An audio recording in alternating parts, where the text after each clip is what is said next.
Good morning. Today we have the first verse in the 8th chapter within the 8th canto. Withdrawal of the Cosmic Creations, chapter 8, the churning of the milk ocean. Om Namo Bhagavate Vasudevaya. Om Namo Bhagavate Vasudevaya. Om Namo Bhagavate Vasudevaya.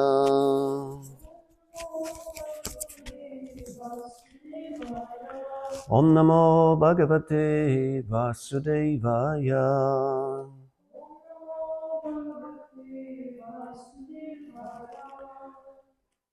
So here's the verse.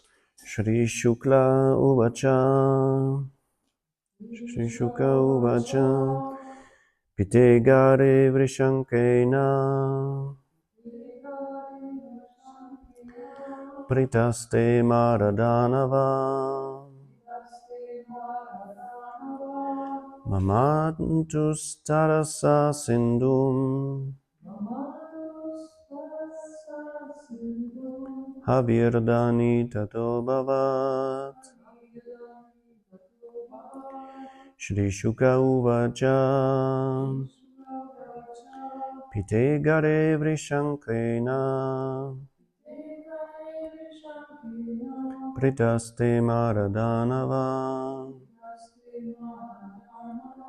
Mamantus Tarasa Sindhum. Havirdani Tato Bhavat. Somebody likes to verse that. Shri Shuka Uvacha.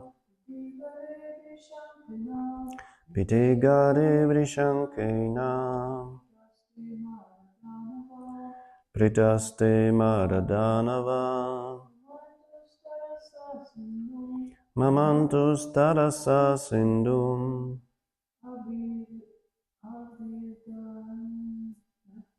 Havirdani. Havirdani Tato Bhavat. Shri Shuka Uvacha. Pitegare Vashankena. Pritaste Maradanavaha.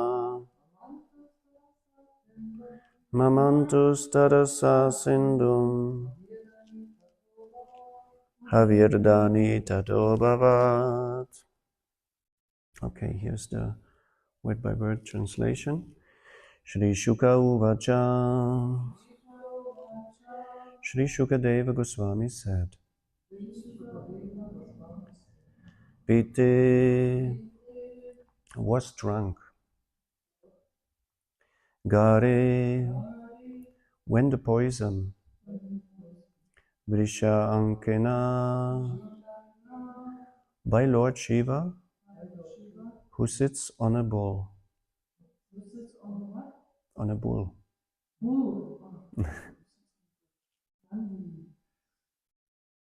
Prita, being pleased. Te, all of them. Amara, the demigods. Danavaha, and the demons.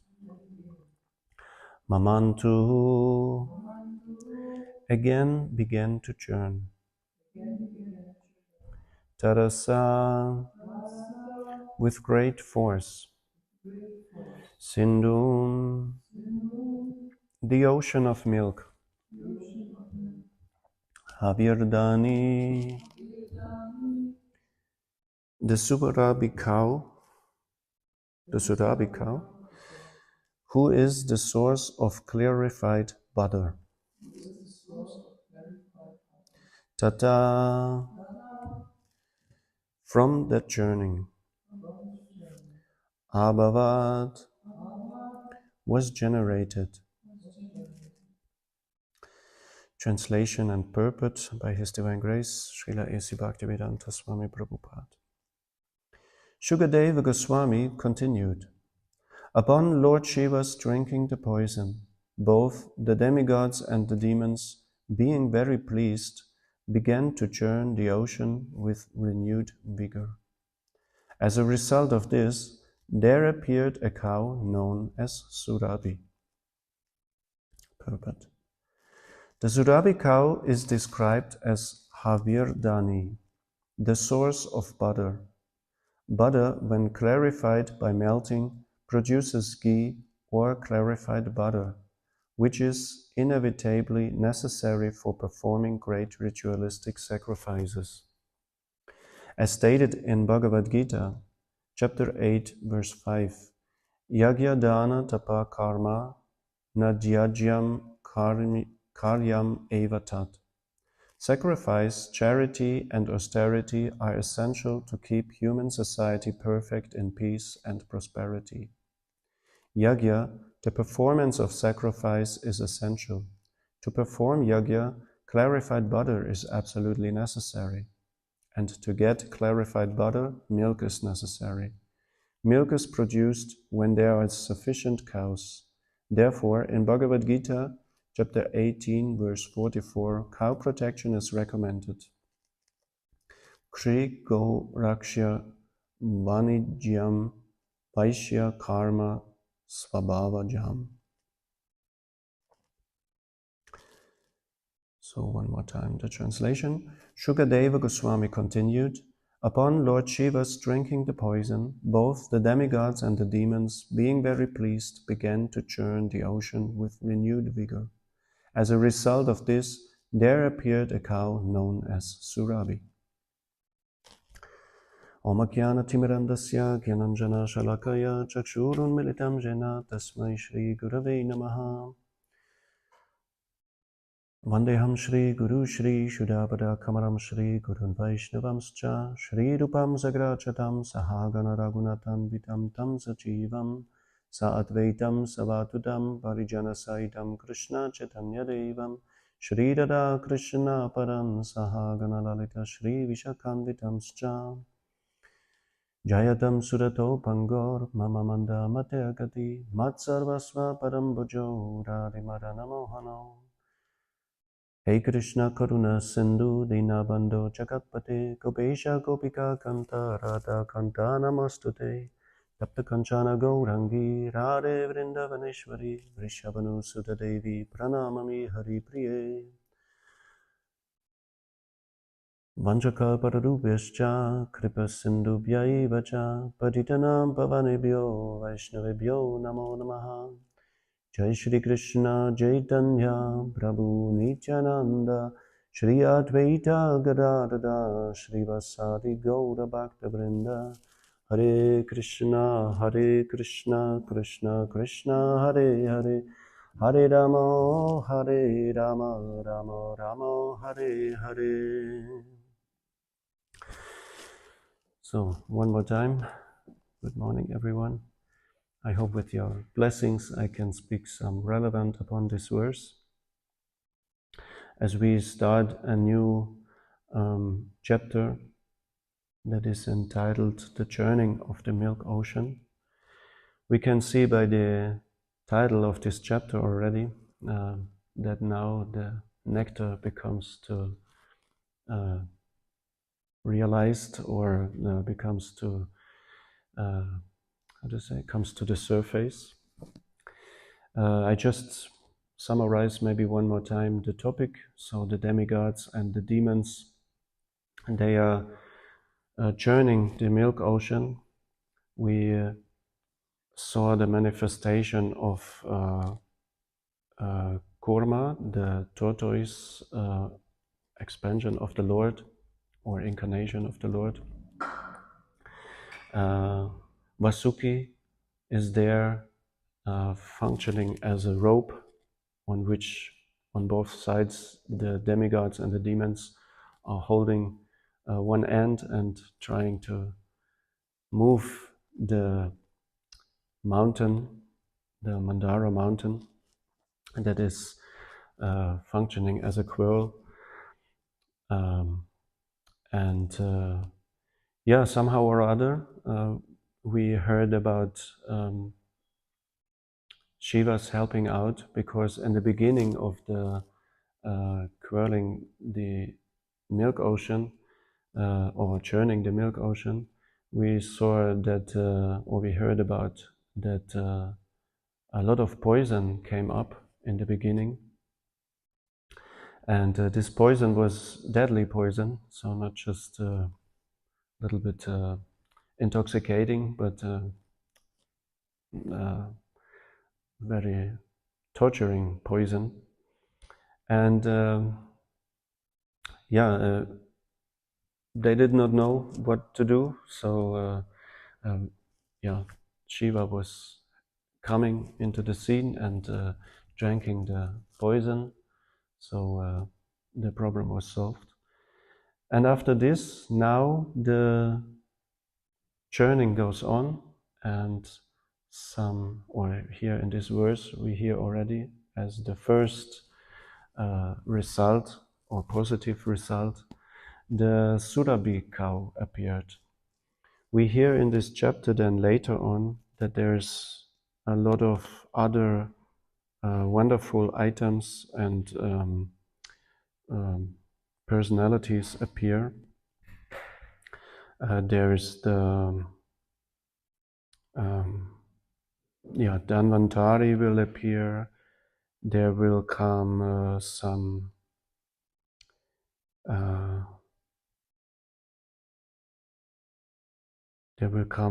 several items. There will come horses, and also an elephant will appear named Airavata, and so on and so on. This comes all later. And then also the result of what everyone is waiting for, the demigods and the demons, they await the nectar of immortality. That is what they are aiming for. This is why they started the whole project. And this will also appear. And we hear some nice story then also about Mohini Murti. Krishna appears as an incarnation, as a wonderful, beautiful wife to, to a little bit illusioning the demons to somehow or other get the nectar to the demigods and not to the demon side. So and this is how the story goes. And in the very beginning, we may remember also how everything just started with a little curse of Durvasa Muni,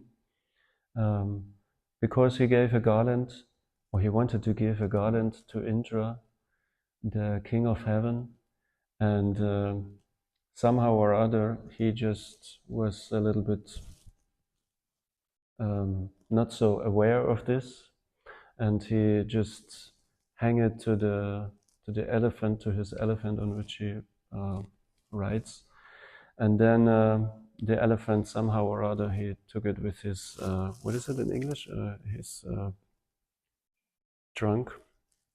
He put it somewhere down and trampled over it, and so Durvasa Muni was very angry and cursed Indra, and so Indra lost all his power. The demigods lost all his powers. The demons started to fight against the demigods, and the demigods were more and more defeated and in anxiety, praying for Brahma, praying for Krishna, praying for Vishnu, what to do. And so then Brahma took them to the milk ocean to pray to Lord Vishnu, and then the idea came, okay, let's quirl the ocean of milk. Let's churn the ocean and get some nectar from it to be immortal and then to fight back the demons again. We see in our own lives how sometimes things that we try to reach out for does not so working well or do not so working well, and then we see some problems arising. Also in our spiritual life, it's said to be that in material life, when we want to reach out for some material benefits, the nectar lies in the beginning, and then at the end it becomes bitter. And in spiritual life, often it's the opposite, or it's explained as the opposite. In the beginning, sometimes it can appear like it's bitter because we have to obtain from wanted things, from materially nice things that we want, that our mind, that our senses are eager to get them. We are blessed later on with the power of determination and austerity, and then we can see the nectar coming.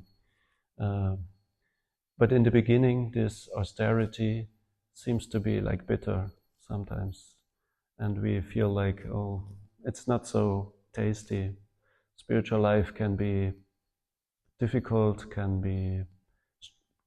mean struggling, and this and that.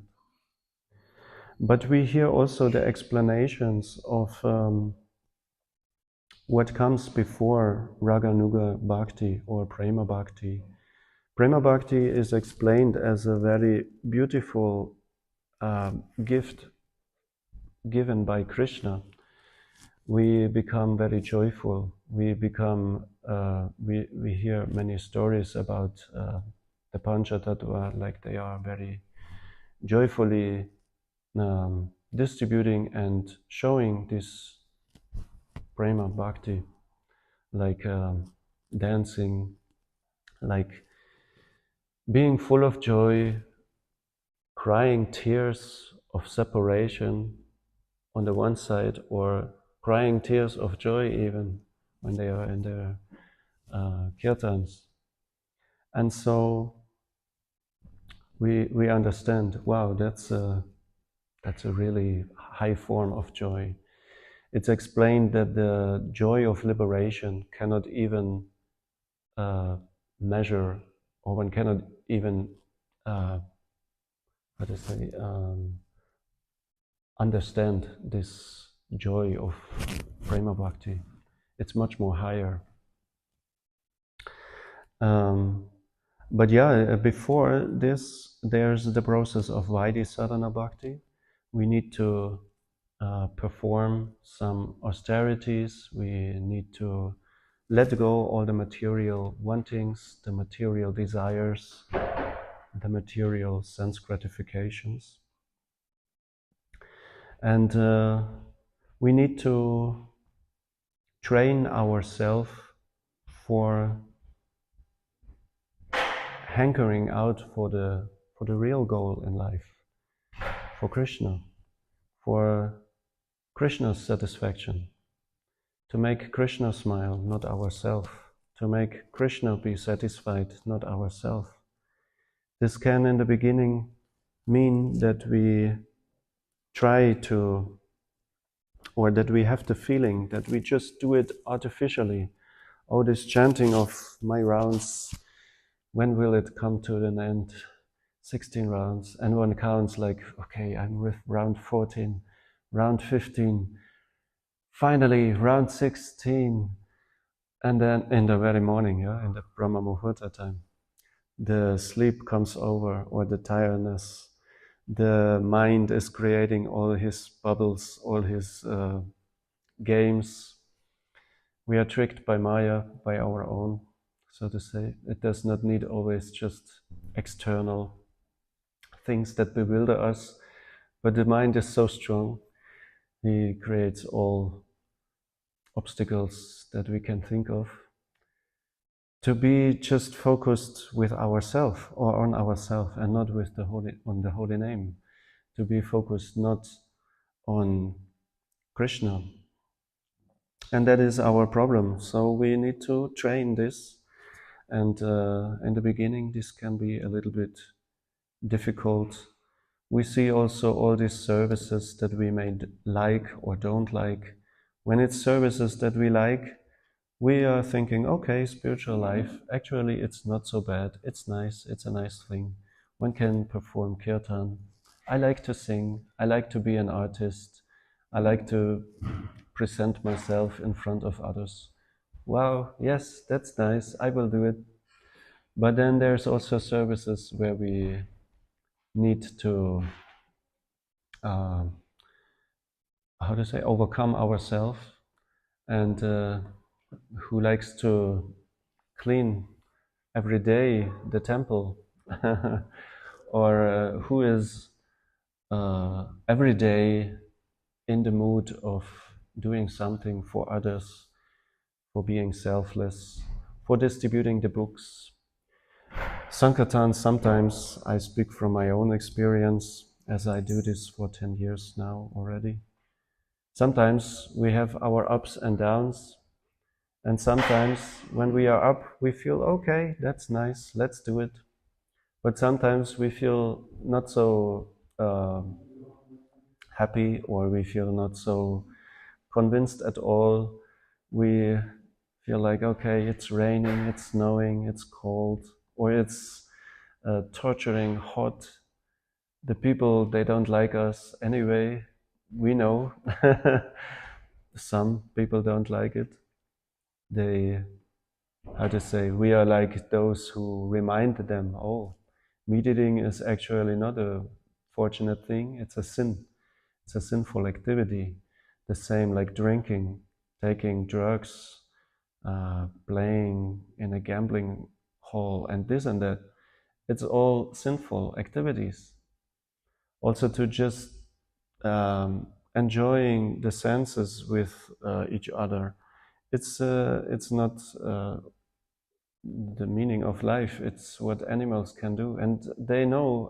These people come again, and they want to convince us to do not what we like. So the demoniac nature is overcoming, and then it's sometimes a little bit hard to convince oneself anyway. But I know it's good. I know it is the medicine that human society needs. It's the medicine that so many need. And sometimes we meet also devotees out on the street, and then it's nice. Oh, a devotee. Hey, may you have not some books yet? May your library is going to fill up a little bit. Or may you have a friend, may you have a relative, may you have a colleague on your working place to whom you could give a book to, maybe a higher taste book, a cookbook for somebody who is not so into this, or maybe a little book like Bhagavad Gita for introducing Krishna consciousness, or maybe some deeper, like a Brahma Samhita, like a Krishna book for those who want to dive in the depth of Krishna consciousness. Yeah, so then we have nice situations, but we have also sometimes not so nice situations, and then we have to convince ourselves to do the service anyway, knowing it's the best thing that we can do to make our life successful, as Srila Prabhupada always said.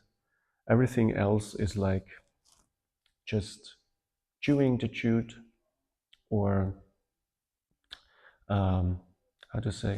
living an animal life at the end. So this is not the aim. This is not that is not what we want. Within a human form, within a human body, we should use our time to reach out for our spiritual destination, for our spiritual perfection. So, yeah, we hear here in this verse that Surabhi cow was appearing, and we hear from Srila Prabhupada as he writes in the purport that this cow or cows in general, are very essential to keep human society perfect in peace and prosperity. This was from a verse in the Bhagavad Gita. And we know also that we can only have clarified butter for our yagyas that we perform regularly. We can only get it by the producing of milk. And for producing milk, cows are sufficient. So, or cows are necessary. Yeah, we hear, like in the spiritual world, there is also these Surabhi cows, and we hear about the explanations of Goloka Vrindavan. Everywhere around there is cows. There are the gopas that are tending the cows, and the cows are so affectionate to these Brajbasis, to the inhabitants of Goloka Vrindavan, that they, only by seeing Krishna, for example, they Jai Shri Shri Radha Madana Mohana Ki Jai, Jai Shri Shri Gaura Nitai, Jai Shri Gita Govardhana Ki Jai. Yeah, they are giving milk only by seeing Krishna, by hearing Krishna's flute. They know, oh, Krishna is over there, and they already begin to give milk. So they, how to say, drenching all the fields with their milk. And we hear about such beautiful descriptions also, that there are bhakti vriksha trees, that there are the touchstones. They can fulfill all the wishes. A Surabhi cow in the spiritual world is explained, she gives endlessly milk. You get as much milk as you like. So you can make a lot of burfis, a lot of butter, a lot of yogurt, unlimited quantities. We can imagine how beautiful this world could be. In the modern age here in this Kali Yuga, we see how they slaughter the cows, how they steal the calves away from the cows to get more milk, or to not have to share it with the calves. And we see all this terrible contrast, so to say. It's the opposite of what it should be. We should protect the cows. We should take care for the cows. And we should do even, or in Vrindavan I saw once in the time of Kartik, the Kopastami festival was going on, and there was a celebration. There was a puja was done for the cows even. So yeah, and the cow was standing in the middle, or one cow was standing in the middle, and we were doing kirtan, dancing around the cow. Yeah, this is how the pastimes can be. But in modern age, we have unfortunately so many asuric tendencies. People are just drowning to the ocean of nations. They forgot completely who they are, that they are eternal soul, that they should reach out for spiritual perfection in life. They mistreat the cows, they mistreat each other, and so much, distressment, so much cruelty is to be seen everywhere. Yeah, I wanted to tell a little about the Surabhi cow, where she appears also in Srimad Bhagavatam. There's in the 10th canto, this is chapter 27, Lord Indra and Mother Surabhi offers prayers. There Surabhi appears again, and we heard about the story of Indra like he became pride, like this is, or how to say pride, he thought this is just a boy. He explains to the Brajbasis not to, they were used to give a yagya for Indra, and then Krishna said to his father and to the cowherd man, better not to do for Indra the yagya, better do it for me, better do it for Govardhan. This is the land of Braj, this is the holy place, and Indra was not very pleased with this, so he sent tormenting rainfalls to Vrindavan, and he was a little bit thinking like, I am the king of heaven, this is just a small boy, these are just cowherd men and cowherd girls, so I will punish them. And then Krishna lifted up the Govardhan hill, protected all the inhabitants of Vrindavan, and showed Indra, after 7 days, Indra, he was giving up.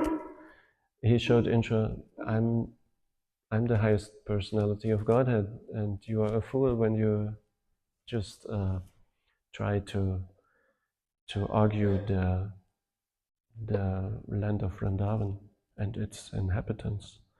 And so then Indra, he was showing respect to Krishna, he was offering his prayers, and he was pleasing for forgiveness for his deeds. And in this section then also the Surabhi cow offers prayers to Krishna, and I wanted to read a little bit about this. There's verses 18 to, some following verses. Mother Surabhi, along with her progeny, the cows, then offered her obeisances to Lord Krishna, respectfully requesting his attention. The gentle lady addressed the Supreme Personality of Godhead, who was present before her as a cowherd boy. Mother Surabhi said, O Krishna, Krishna, greatest of mystics, O soul and origin of the universe, you are the master of the world, and by your grace, O infallible Lord, we have you as our master. You are our worshipable deity. Therefore, O Lord of the universe, for the benefit of the cows, the brahmanas, the demigods, and all other saintly persons, please become our Indra. Then here's one more verse. As ordered by Lord Brahma, we shall perform your bathing ceremony to coronate you as Indra. O soul of the universe, you descend to this world to relieve the burden of the earth. And they bathed him, and they gave further prayers here to him, and also Indra, he was giving his obeisances, and then they gave him, or there appeared then also, they called him Govinda, and Govinda is translated as the one who gives pleasure to the cows and brahmanas, or to the senses also. So it's a double meaning. He gives pleasure to the senses of all his associates, and he gives pleasure to the cows and the brahmanas. He is tending the cows. He is giving his his mercy, or his goodwill to the brahmanas, and this is how Krishna is appearing in the spiritual world, and how is Krishna also appearing in Gokul on earth in Vrindavan. 5,000 years ago, he was appearing as a cowherd boy And although he is the highest personality of Godhead, Ishvara Paramakrishna Sachitananda Vigraha, Anadir Adir Govinda Sarvakarana Karanam, he is the source of all that exists. He is the ultimate origin of everything. But anyway, he has a spiritual body and he appears as a playing boy, as a charming boy that is pleasing all his associates. So yeah, how wonderful it is to be able to give how to say, one's worship to this Lord. And I wanted to give also another explanation here of the spiritual world where Krishna is home, or has his home at Goloka Vrindavan.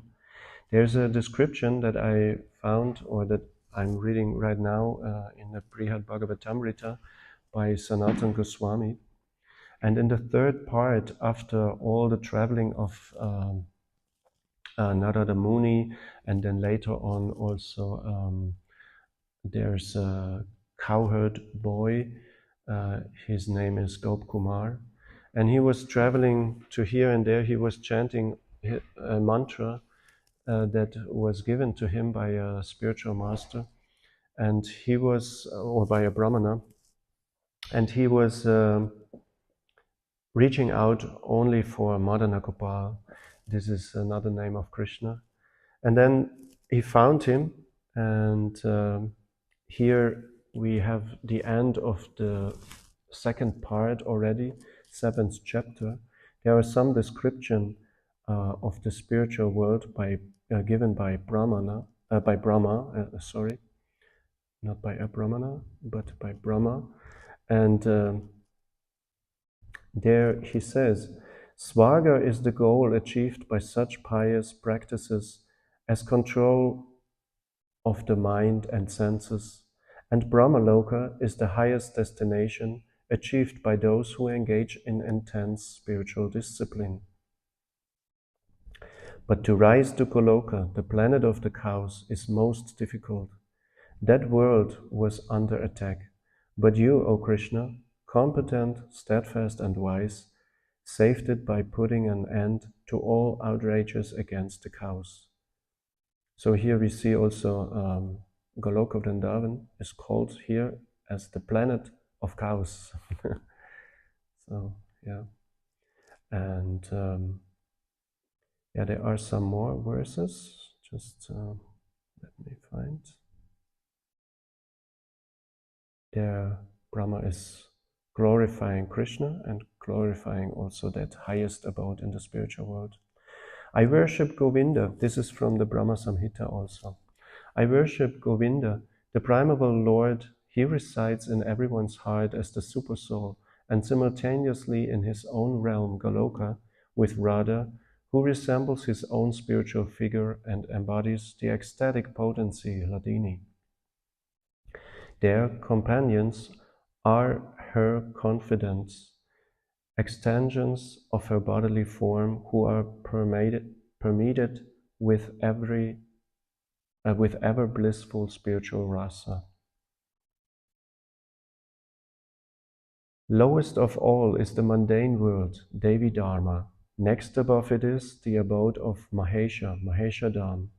Above Maheshadam is the abode of Hari, Haridam, and above them all is Krishna's own realm, named Goloka.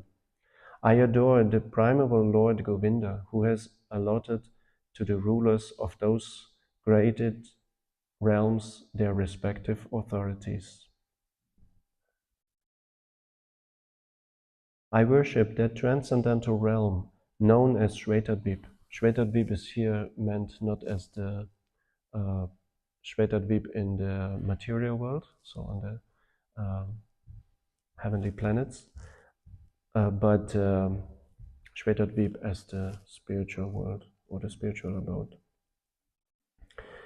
I worship that transcendental realm known as Shvetadvip, where as loving consort, the Lakshmis, in their unalloyed spiritual essence, practice the amorous service of the Supreme Lord Krishna, their only lover, where every tree fulfills all desires, where all the soil is made of purple gems, and the water is nectar, and every word a song, every step a dance, and the flute is the favorite attendant. Effulgence in that realm is full of transcendental bliss, and the supreme spiritual entities are all to be tasted and enjoyed. There, numberless cows always give transcendental oceans of milk, and transcendental time, ever present, without past or future, eternally exists, not subject to passing away even for the space of half a moment. That realm is known as Goloka only to a very few self-realized souls in this world. So yeah, we are happy to be some of these fortunate souls that Prabhupada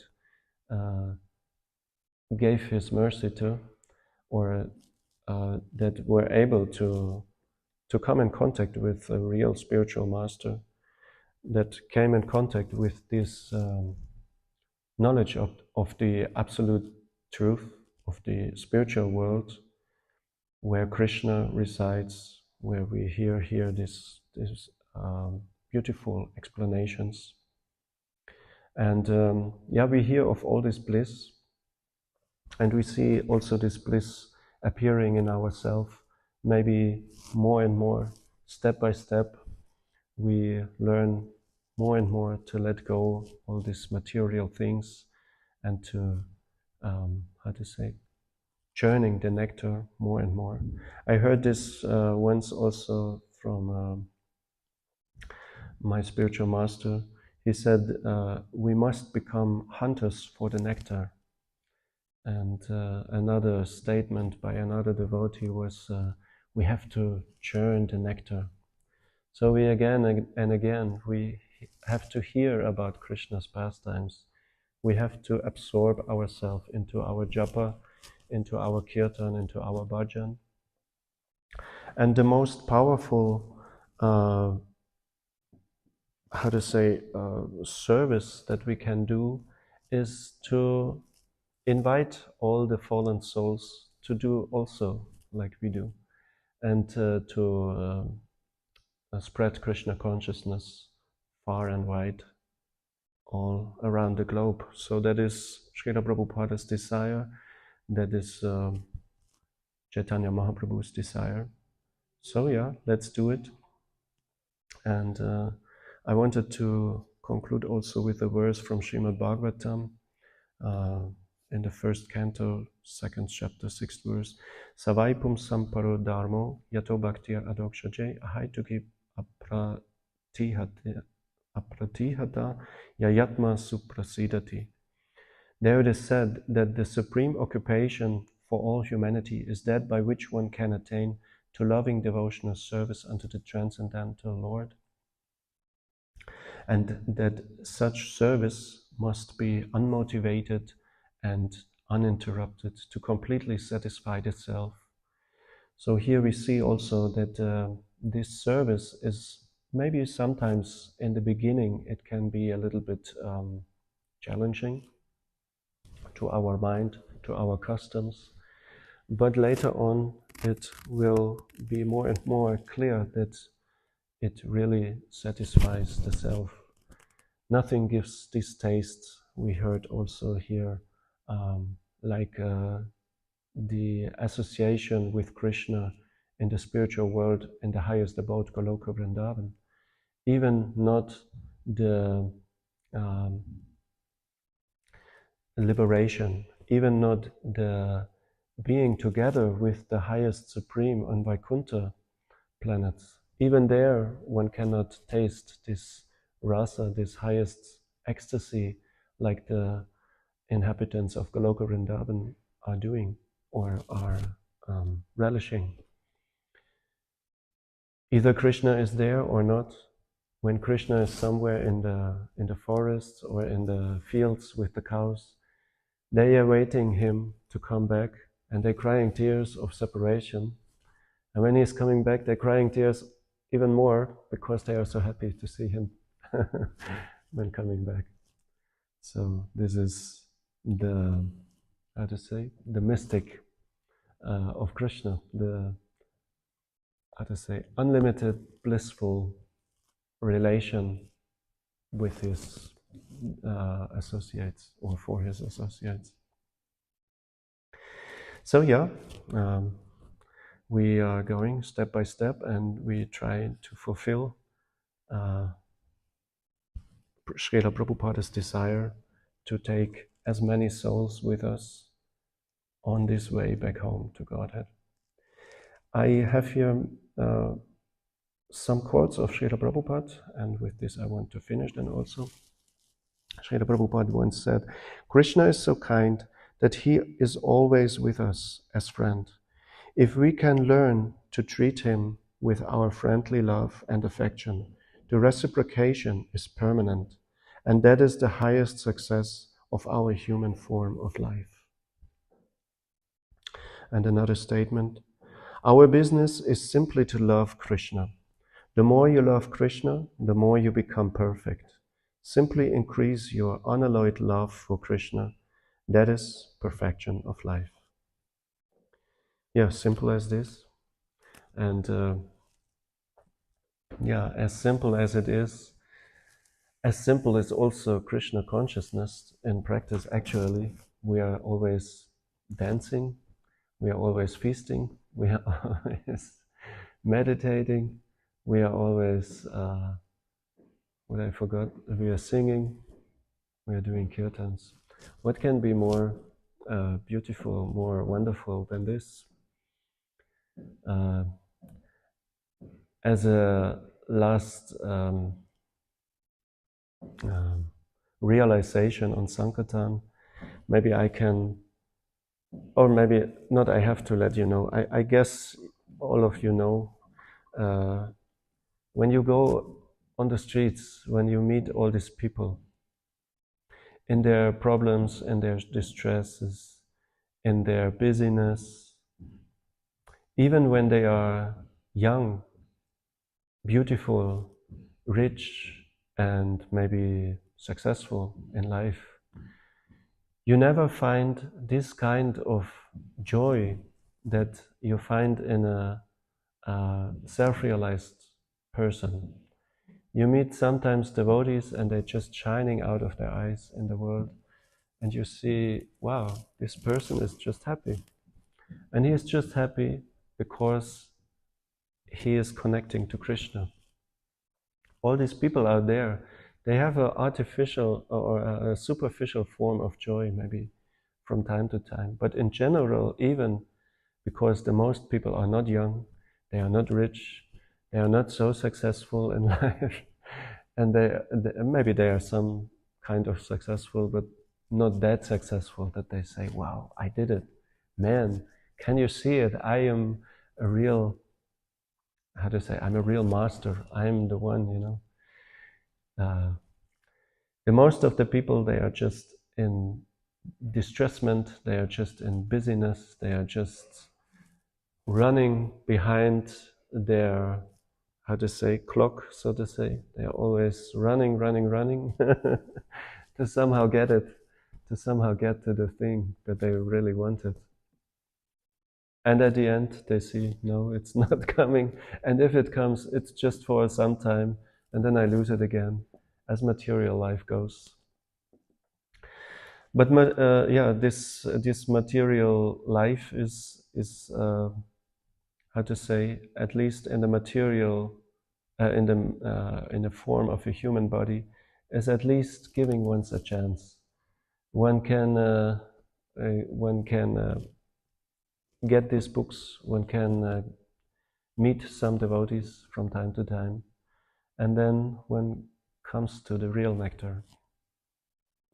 So yeah, as we can see, there is not so much pleasurable things to get, but with Krishna we get the highest bliss. We have the chance, at least, to to get through the the different layers within our consciousness, to get deeper and deeper to the real consciousness that is Satchitananda, not just Krishna as a eternal, blissful, and all-knowing body in the spiritual world, but also as spirit souls we have the same quality. So we just have to remind ourselves daily to this again and again.